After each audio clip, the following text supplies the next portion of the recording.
پچھلی ویڈیو میں نے کچھ سرسری چیزوں کا ذکر کیا جن کے بارے میں اب ڈیٹیل سے بات کریں گے، اور وہ کچھ یہ ہیں کہ سلطنت عثمانیہ کا آغاز، زوال اور زوال کے 100 سال کے بعد ہماری حالت۔ ان 100 سالوں میں ہمارے ساتھ کیا کچھ کر دیا گیا ہے، کیا آپ نے کبھی اس پر نظر دوڑائی ہے؟ تو چلیے شروع کرتے ہیں۔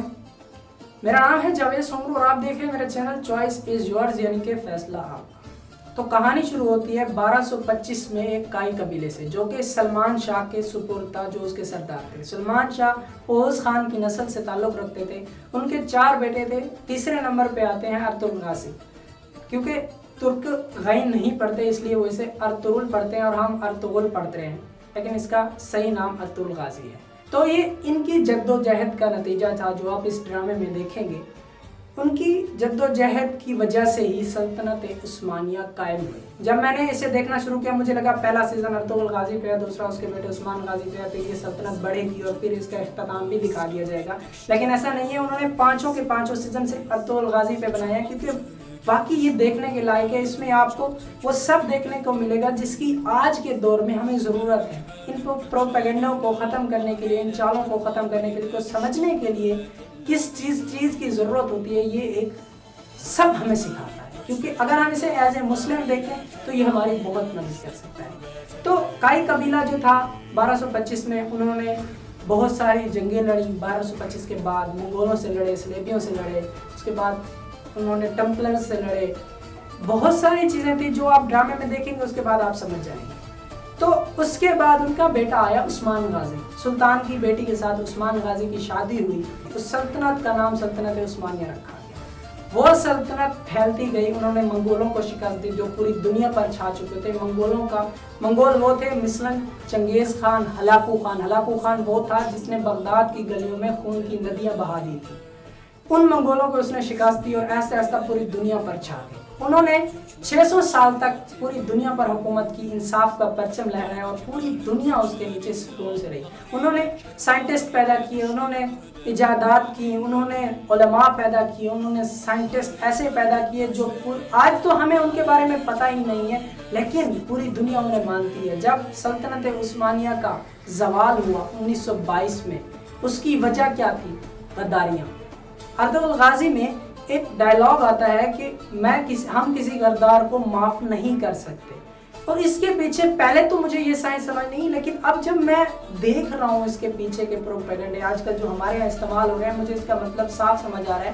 کیونکہ دیکھیے جب سے یہ ڈرامہ شروع ہوا ہے، چاہے یہ دیکھ لیں یا ویسے بھی ہمیں ہر وقت کسی نہ کسی ایجنڈے میں ورگلا کر ہمیں ہر وقت پریشان رکھا جاتا ہے، اسی میں مبتلا کیا جاتا ہے۔ ہم روزانہ کوئی نہ کوئی نئی چیز دیکھتے ہیں، 3-4 دن اس پر تبصرہ کرتے ہیں، اپنے زندگی کے بہت سارے اہم کام چھوڑتے ہیں، اس میں مگن ہو جاتے ہیں۔ جیسے عورت مارچ آیا، عورت مارچ ختم ہوا، اب جیسے 3-4 ایک ساتھ چل رہے ہیں۔ جیسے وہ اس آدمی کا ذکر آیا جو اسلام آباد میں اسرائیل کا خیمہ لگا کے بیٹھا تھا، اسرائیل کے جھنڈے کا، اس کا ذکر آیا۔ اس کے بعد اب ایک لانتی انسان نے نبوت کے عجیب سے دعوے کیے اور عجیب ختم نبوت کے بارے میں قادیانی اپنی طرف سے لگے ہوئے ہیں۔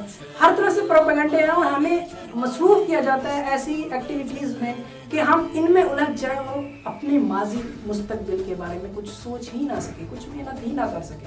ہمارا تعلیمی نظام کمزور کر دیا گیا ہے۔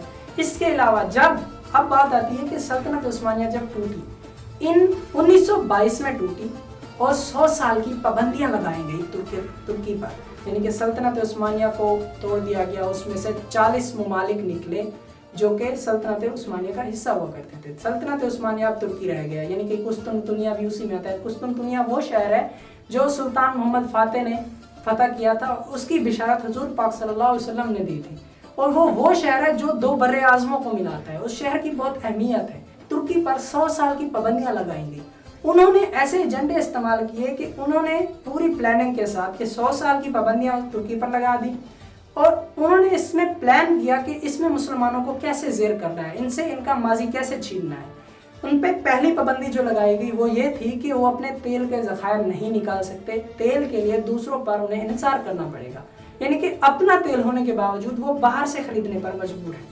اس کے بعد دوسری پابندی جو تھی، جو وہاں کی یورپ اور ایشیا کو ملانے والی بندرگاہ ہے، دنیا کی سب سے بڑی بندرگاہ ہے، وہاں تجارت کا سب سے بڑا مرکز ہے، اگر وہ کسی کے اس پر ٹیکس لینا منع ہے، یعنی کہ یہ بھی ایک پابندی ہے کہ 100 سال تک آپ اس سے ٹیکس نہیں لے سکیں گے، جس کی وجہ سے یہ یورپ اتنا اترا رہا ہے کہ جی ان کی تجارت اتنی زیادہ ہے، اور اسی بندرگاہ کی وجہ سے 100 سال بعد یہ پابندی بھی ختم ہو جائے گی، وہ اپنے تیل کے ذخائر بھی نکال سکیں گے اور بندرگاہ پر ٹیکس بھی لیں گے، اور جسے چاہیں گے داخل ہونے دیں گے، جسے چاہیں گے نہیں ہونے دیں گے۔